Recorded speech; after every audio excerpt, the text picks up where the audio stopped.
আরে বুড়িমা, তুমি এসেছো। আমি তো আজই তোমার বাড়িতে যেতে চেয়েছিলাম। যাক, ভালোই হলো তুমি নিজেই এসেছো। এতে আর আমার কষ্ট করে তোমার বাড়িতে যেতে হলো না। আগে হ্যাঁ জমিদার মশাই, আজ তো মাস শেষ, তাই ভাবলাম আপনার সাথে দেনা পাওনার হিসাবটা করেই যাই। হ্যাঁ বুড়িমা, ওসব নিয়ে তুমি কোনো চিন্তাই করো না। তোমার সব হিসেব নিকেশ আমি করিয়ে রেখেছি। নায়েব মশাই, বুড়িমার হাতে হিসেবের খাতাটা তুলে দাও। আগে হ্যাঁ জমিদার বাবু, এখনই দিচ্ছি। বুড়িমা, কাছে এসে তোমার হিসেবের খাতাটা নিজেই দেখে নাও। দেখো বুড়িমা, ভালো করে তোমার হিসেবটা বুঝে নাও।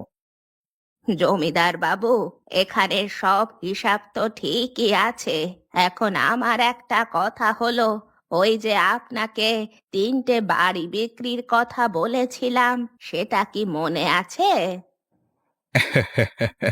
কি যে বলো না বুড়িমা, তোমার সব কথাই আমার মনে আছে, তুমি কোনো চিন্তা করো না। বাড়ি 3টি বিক্রির বিষয়ে আমি আর নায়েব আলোচনা করে তোমাকে সব জানাবো। হ্যাঁ বুড়িমা, তুমি যেভাবে বলেছো আমি ঠিক সেভাবেই ওই 3টি বাড়ি বিক্রির ব্যাপারে খোঁজ নিচ্ছি। সব ঠিকঠাক থাকলে জমিদার মশাইয়ের সাথে আলোচনা করে তোমাকে জানাবো। তো বুড়িমা, তোমার সব হিসেব ঠিক মতো বুঝে পেলে, এবার তুমি আসতে পারো। হ্যাঁ জমিদার মশাই, আমি আমার সব হিসাব নিকাশ ঠিকঠাক মতোই বুঝে পেয়েছি। আচ্ছা ঠিক আছে জমিদার মশাই, এবার তাহলে আমি আসি। আরে ও দাদা, সবার কাছে শুনেছি আমার বাবা নাকি একসময় এই গ্রামের মোড়ল ছিল। তা বাবা যদি মোড়ল হয়ে থাকে, তাহলে তো তার অনেক ধনসম্পত্তি থাকবার কথা। আরে গদাই, বাবা যখন মারা যায় আমার বয়স 7 কিংবা 8 বছরের মতো হবে। অত ছোটবেলাকার কথা আমার খুব একটা ভালো করে মনেও নেই। আর আমার কথা কি বলবো, তখন আমার বয়স ছিল মাত্র 5 বছর। সবে ঠিকমতো হাঁটতে শিখেছি, আর ঠিক তখনই বাবা পটল তুললো। হে, তা বাবার ধনসম্পত্তির কথা আমারও তেমন কয়টা মনে নেই। তোমরা তো বাবাকে ভালো মতো দেখেছো, কিন্তু আমার তো তখন বয়স ছিল মাত্র 2 বছর। তখন বাবার মুখখানাও দেখেছি কিনা মনে করতে পারছি না। কি রে গদাই, হঠাৎ জমিতে এসে বাবার কথা মনে করছিস কেন? বাবাকে খুব মনে পড়ছে নাকি? মনে পড়ছে কিনা তা তো বলতে পারবো না, তবে একটা বিষয় আমার সব সময় খারাপ লাগে। যখনই গ্রামের কোনো খুড়োর সাথে দেখা হয়, তখনই সে বলে আমার বাবার নাকি অনেক ধনসম্পত্তি ছিল। আমার কথা হলো, বাবার যদি এত ধনসম্পত্তি থাকতো, তাহলে তো আমাদের 3 ভাইয়ের জন্য আলাদা 3টে বাড়ি করে দিয়ে যেতে পারতো। কিন্তু দেখো, 3 ভাইয়ের জন্য মাত্র একটা বাড়ি। বলো, একটা বাড়িতে কি 3জন ভাই কাঁদাকাটি করে থাকা যায়? রামু দাদা, কথায় কিন্তু ঠিক কথাই বলেছে। পুরনো একটা বাড়িতে 3 ভাইয়ের থাকতে আসলে খুবই কষ্ট হয় গো। মাকে যে বলবো আমাদের আলাদা করে একটা করে দাও, তাও তো বলতে পারবো না। বলবি কি রে? বলতে গেলেই তো মা বলবে তার কাছে কোনো টাকা পয়সা নেই। তখন আর মুখ থাকবে না। শোন, এসব কথা এখন বাদ দে। চল চল, বেলা পড়েছে। জমির বাকি কাজ শেষ করে বাড়ি ফিরে যাই। কই রে, আমার 3 ছেলের 3 বউ, কোথায় গেলি তোরা? জলদি করে একটু বাইরে আয় তো, আমার যে খুব জলের তৃষ্ণা পেয়েছে। তাড়াতাড়ি করে আমার জন্য একটু জল নিয়ে আয়। আরে এ কি, আমার 3 বউ দেখছি 3 গ্লাস জল নিয়ে এসেছে।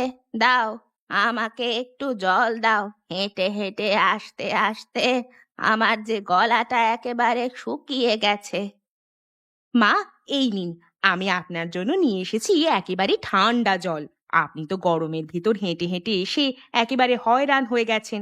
এখন এই ঠান্ডা জল খেলে দেখবেন আপনার খুব ভালো লাগবে। দাঁড়ান মা, আমি আপনার জন্য নিয়ে এসেছি 1 কাপ গরম চা। আপনি তো অনেক পথ হাঁটাহাঁটি করে খুব ক্লান্ত। এখন 1 কাপ চা খেলে দেখবেন আপনার শরীরটা বেশ চাঙ্গা হয়ে উঠবে। এই নিন মা, চাটা খেয়ে নিন। না মা, আমি আপনার জন্য 1 গ্লাস শরবত নিয়ে এসেছি। শরবতটা আপনার মুখে স্বাদ এনে দিবে। দুপুরবেলা পেট ভরে ভাত খেতে পারবেন না। আপনি তো অনেক দূর হেঁটে এসেছেন, নিশ্চয়ই একটু পর আপনার খিদে পাবে। নিন মা, আপনি আমার এই শরবতটা খেয়ে নিন। আরে দেখো, এ কি কাণ্ড! আমার শুধু গলাটা শুকিয়ে গিয়েছে, তাই আমি একটু জল খেতে চেয়েছিলাম। কিন্তু তোমরা তো ঠান্ডা জল, শরবত, চা সবই নিয়েছো। এখন আমি কোনটা রেখে কোনটা খাবো কিছুই তো বুঝতে পারছি না। মা, আপনি তো বললেন আপনার গলাটা একেবারে জলের তৃষ্ণায় শুকিয়ে গেছে। তাহলে এবার জলটা জলদি করে খেয়ে নিন। না গো বৌমা, তোমাদের হাতে এত রকমের ঠান্ডা জল, গরম জল, শরবত দেখে যে আমার গলাটা একেবারেই ভিজে গেছে। থাক, আমার আর জল খাওয়া লাগবে না। চলো, ঘরে চলো। ঘরে গিয়ে দেখি আজ তোমরা কি রান্না করেছো। চলুন মা, ঘরে চলুন। আমি আজ ইলিশ মাছ রান্না করেছি। আপনাকে এক বাটি ইলিশ মাছের তরকারি খেতে দিচ্ছি। না মা, আপনি আমার ঘরে আসুন। আমি আপনার জন্য আজ খাসির মাংস রান্না করেছি। খাসির মাংস খেলে নিশ্চয়ই আপনার অনেক ভালো লাগবে। এই যে মা, এসব মাছ মাংস খেতে খেতে তো আপনার মুখটা একেবারে তেঁতো হয়ে গেছে। চলুন, আপনি আমার ঘরে চলুন। আমি আজ আপনার জন্য ৭ রকমের শাক রান্না করেছি। আজ আপনাকে আমি ৭ রকমের শাক দিয়ে ভাত খেতে দিচ্ছি। আরে থামো থামো, তোমরা সবাই থামো। তোমাদের কাছে এত রকমের খাবার দেখে যে আমার পেটটাও বুঝি এবার ভরে গেল। থাক, আমার আর এখন খেতে হবে না, একেবারে রাতে খাবো। ওগো, আমার হাতে ৭ রকম শাক রান্নাটা কেমন হয়েছে গো? বেশ হয়েছে গিন্নি। এতদিন ধরে মাছ মাংস খেতে খেতে মুখের স্বাদটাই হারিয়ে ফেলেছিলাম, কিন্তু আজ তোমার এই ৭ রকমের শাক রান্না খেয়ে মুখের স্বাদটা যেন আবার ফিরে আসলো গো। হ্যাঁ গো, আমাদের যখন আলাদা একটা বাড়ি হবে তখন তোমাকে আমি আরো অনেক রকমের খাবার রান্না করে খাওয়াবো। দেখো, নানা রকমের শাকসবজি খেলে তোমার মুখের স্বাদ আরো বেড়ে যাবে। সে আর কি করে হয় গিন্নি, আলাদা বাড়ি তো আর চারটিখানি কথা না। একটা আলাদা বাড়ি করতেও যে অনেক টাকার প্রয়োজন, অত টাকা কি আমার কাছে আছে? সারা দিন জমিতে কাজ করে যে ফসল ফলাই তা দিয়ে সংসার চালানোর পর যে কিছুই থাকে না। ওগো, বলছি কি, বাবার রেখে যাওয়া সম্পদ কি আসলে কিছুই নেই? থাকলে তো আমরা নতুন একটা বাড়ি করতে পারতাম গো। সেটা এখনো বুঝতে পারছি না গিন্নি। আর শোনো, তুমি কিন্তু মায়ের খাতির যত্নের কোনো কমতি রেখো না। মা মারা গেলে তার রেখে যাওয়া সব সম্পত্তির মালিক কিন্তু আমরাই হব। যদি তার খাতির যত্ন কম করো, তখন তাহলে দেখবে মা অন্য ছেলেদের তার সব ধনসম্পত্তি লিখে দিয়ে যাবে, আর আমরা কিছুই পাবো না। না গো না, তুমি আমাকে এত বোকা ভেবো না। আমি মাকে সারাটাক্ষণ সেবা করি। দেখবে, মা যদি মারা যায় তাহলে আমাকে কিছু না কিছু লিখে দিয়েই যাবে। হ্যাঁ। হ্যাঁ গো গিন্নি, তাই যেন হয়। গিন্নি, তোমার হাতের মাংস রান্নার তুলনা হয় না। আজকের মাংস রান্নাটা বেশ মজার হয়েছে। দাও দাও, আমাকে আরো কিছুটা তুলে দাও, পেট ভরে খেয়ে নি। হ্যাঁ গো, দিচ্ছি। তুমি আস্তে ধীরে খাও, নয়তো পেট খারাপ করবে। আর একটা কথা গিন্নি, আজকে মাংস রান্নাটা কি আমার মাকে খেতে দিয়েছিলে? হ্যাঁ গো হ্যাঁ, তার তোমাকে বলতে হবে না। আমি মাকে ১ বাটি মাংস বেশি দিয়ে এসেছি। মা নিশ্চয়ই এখন আমার হাতের মাংস রান্না খাচ্ছে। হ্যাঁ গো গিন্নি, যখন যাই রান্না করবে মাকে কিন্তু বেশি বেশি করে দিয়ে আসবে, বুঝলে? নয়তো মায়ের যা সম্পত্তি আছে সব কিন্তু ওই ছেলেদেরকে লিখে দিয়ে যাবে, তখন কিন্তু আমরা আর কিছুই পাবো না। না গো না, কি যে বলো না তুমি। দেখো, মা যদি কোনো সম্পত্তি রেখেই যায় তাহলে নিশ্চয়ই তোমার আর আমার নামেই রেখে যাবে। কারণ আমরা যে মায়ের অনেক সেবা যত্ন করি গো। হ্যাঁ গিন্নি, তাই করে যেও। নাও, এবার জলদি করে খেয়ে নাও। সকালে যে আবার জমিতে কাজ করতে যেতে হবে। ওগো, তুমি এত রাতে ইলিশ মাছের তরকারি নিয়ে কোথায় যাচ্ছ গো? বলি কি, তোমায় আবার ভূত প্রেতে ধরলো না তো? কোথায় আর যাবো গিন্নি, মাছের তরকারি নিয়ে মাকে খেতে দিতে যাচ্ছি। মা নিশ্চয়ই এখন খেতে বসেছে। যাই, মাকে একটু ইলিশ মাছের তরকারি দিয়ে আসি। ইলিশ মাছের তরকারি পেলে মা নিশ্চয়ই অনেক খুশি হবে গিন্নি। আরে দাঁড়াও দাঁড়াও, তোমাকে আর কষ্ট করে মাকে তরকারি দিতে যেতে হবে না। আমি একটু আগেই মাকে বড় বড় দেখে ২ টুকরো মাছ দিয়ে ইলিশ মাছের তরকারি দিয়ে এসেছি। ও, তুমি দিয়ে এসেছো গিন্নি? তাহলে হয়ে গেল, আমাকে আর কষ্ট করে যেতে হবে না। হ্যাঁ গো, এবার তুমি এখানে এসে বসো। এখানে বসে বসে রাতের খাবারটা শেষ করো। শোনো গিন্নি, তুমি প্রতিদিন মাকে বেশি বেশি করে ইলিশ মাছ রান্না করে দিয়ে চলে আসবে। দরকার হলে আমি প্রতিদিন ইলিশ মাছ কিনে নিয়ে আসব, কিন্তু যে করি হোক, মায়ের সেবা যত্নের কোনো কমতি রাখবে না, বুঝলে? হ্যাঁ গো, তার তোমাকে বলতে হবে না। মায়ের যতটা সেবা যত্ন প্রয়োজন তার চেয়ে বেশিই আমি করছি, বুঝলে? তাই করো গিন্নি। মায়ের সেবা যদি আমরা বেশি করে করতে পারি, তাহলে দেখবে মায়ের রেখে যাওয়া সব সম্পত্তি আমরাই পাবো। হ্যাঁ গো, এই কথা তুমি ঠিকই বলেছ। তাই তো আমি মায়ের অনেক সেবা যত্ন করি। হ্যাঁ গিন্নি, তুমি এইভাবে মায়ের সেবা চালিয়ে যাও। যে করি হোক মাকে পটাতে হবে, নয়তো মায়ের সব সম্পত্তি তার বাকি ছেলেদেরকে দিয়ে দেবে। তখন কিন্তু আর কিছুই পাবো না আমরা। না গো না, আমি তা হতে দেব না। মাকে এতই খাতির যত্ন করব, দেখবে মা আমাকে ছাড়া আর কাউকেই কোনো কিছু দিয়ে যাবে না। হ্যাঁ গিন্নি, তাই যেন হয়। মায়ের সম্পত্তি পেলে এই পুরনো বাড়িতে আর থাকবো না, একটা নতুন বাড়ি করব। সবাই মিলে এক বাড়িতে থাকতে যে একেবারেই ভালো লাগে না। হ্যাঁ গো, আমারও একটা স্বপ্ন, আমাদের একটা নিজেদের নতুন বাড়ি হবে। কি ব্যাপার রামু, তোমাদের তিন ভাইয়ের কি খবর? কেমন আছো তোমরা?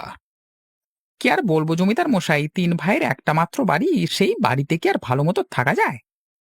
কবে যে আমাদের সবার আলাদা করে একটা বাড়ি হবে কে জানে। হবে গণেশ, হবে। সময় মতো ঠিক তোমাদের সবার আলাদা করে একটা বাড়ি হবে। হ্যাঁ জমিদার মশাই, সেই আশাই তো দিনকাল কাটছে। দেখি কপালে কি আছে। তা আপনি হঠাৎ এত সকাল সকাল কোথায় যাচ্ছেন? আমি আমি তো যাচ্ছি ওই যে গ্রামের পূব পাশে তিনটি বাড়ি দেখছো না, সেই বাড়ি কেনবার জন্য যাচ্ছি। ওরে বাপ রে বাপ, এত সুন্দর বাড়িগুলো তাহলে আপনি কিনেছেন? হ্যাঁ রামু, বাড়িগুলো বেশ বড় আর দেখতেও বেশ সুন্দর। ইস, ওরকম তিনটে বাড়ি যদি আমাদের তিন ভাইয়ের হতো, ওরে বাবা, কতই না ভালো হতো। আগে দাদা, তুমি ঠিক কথাই বলেছ। তবে অত বড় বাড়ি কেনবার টাকা কি আর আমাদের কাছে আছে? তোমরা তিন ভাই চিন্তা করো না, দেখবে একদিন ঠিকই তোমাদের ওরকম তিনটি বাড়ি হবে। আচ্ছা, এবার আমি যাই, হ্যাঁ, আমার অনেক কাজ আছে। আরে এ কি গিন্নি, তুমি হঠাৎ এই অবেলায় জমিতে কি করছো? ওগো, ওগো, মা আর আমাদের মাঝে নেই। মা যে মারা গেছে গো। বলো কি ছোট বউ, চলো চলো বাড়িতে চলো। রামু, গদাই আর গণেশ, তোমরা তিন ভাই একটু সাইডে যাও, তোমাদের বউয়ের সাথে জমিদার বাবু কথা বলবেন। জমিদার মশাই, হঠাৎ আমাদের সবাইকে এই বাড়ির কাছে ডাকলেন যে? হ্যাঁ, তোমাদের ডেকেছি বুড়িমার কারণে। বুড়িমা, তোমার শাশুড়ির সাথে আমার একটা দেনা পাওনার হিসেব ছিল। কিন্তু জমিদার মশাই, শাশুড়ি মা তো আমাদের জন্য কিছুই রেখে যাননি। আমরা আপনার দেনা পাওনা কি করে শোধ করব? আরে থামো থামো, আস্তে ধীরে হিসেবটা আগে করতে দাও। নায়েব, তোমার হিসেবটা হয়েছে? এই তো জমিদার মশাই, তিনটি বাড়ির তিনটে দলিল হয়ে গেছে। জমিদার মশাই, এসব কি বলছেন? দলিল হয়ে গেছে মানে? তাহলে কি মা আপনার কাছে আমাদের বাড়ির দলিল রেখে টাকা ধার নিয়েছিল? আরে না গো ছোট বউ, তা নয়। তাহলে কি জমিদার মশাই, আপনি আমাদের বলুন, আমার শাশুড়ির কাছে আপনি কত টাকা পান? সমস্যা নেই, আমরা তিনজন মিলে সে টাকা শোধ করে দিব। বর্দি একদম ঠিক কথাই বলেছে। বলুন জমিদার মশাই, আপনি কত টাকা পান? হ্যাঁ জমিদার মশাই, আপনার সব পাওনা আমরা শোধ করে দিব। নায়েব, তিনটে দলিল তিন বউয়ের হাতে তুলে দাও তো। এটা কি জমিদার মশাই, এখানে আপনি আমার শাশুড়ির কাছে কত টাকা পাবেন? না গো ছোট বউ, আমি তোমার শাশুড়ির কাছে কোনো টাকা পাই না। আসলে তোমার শাশুড়ি উল্টে আমার কাছ থেকে অনেকগুলো টাকা পেত। বুড়িমা মারা যাওয়ার আগে আমাকে বলেছিল আমি যেন এই টাকাগুলো দিয়ে তোমাদের তিন বউকে তিনটে নতুন বাড়ি কিনে দিই। আর তাই আজকে তোমাদের এই নতুন বাড়ির কাছে নিয়ে আসলাম, তোমাদের হাতে তোমাদের বাড়ির দলিল। এসব আপনি কি বলছেন জমিদার মশাই? আমাদের শাশুড়ি মা তাহলে আমাদের কাউকেই ঠকান নাই? না গো বড় বউ, তোমরা যেমন তোমাদের শাশুড়ির সেবা যত্ন করেছিলে, তোমাদের শাশুড়ি মাও তাই তোমাদের কাউকে কোনো অংশে কম দেয়নি। যাও, এবার তোমরা নিজেদের বাড়ি বুঝে নিও।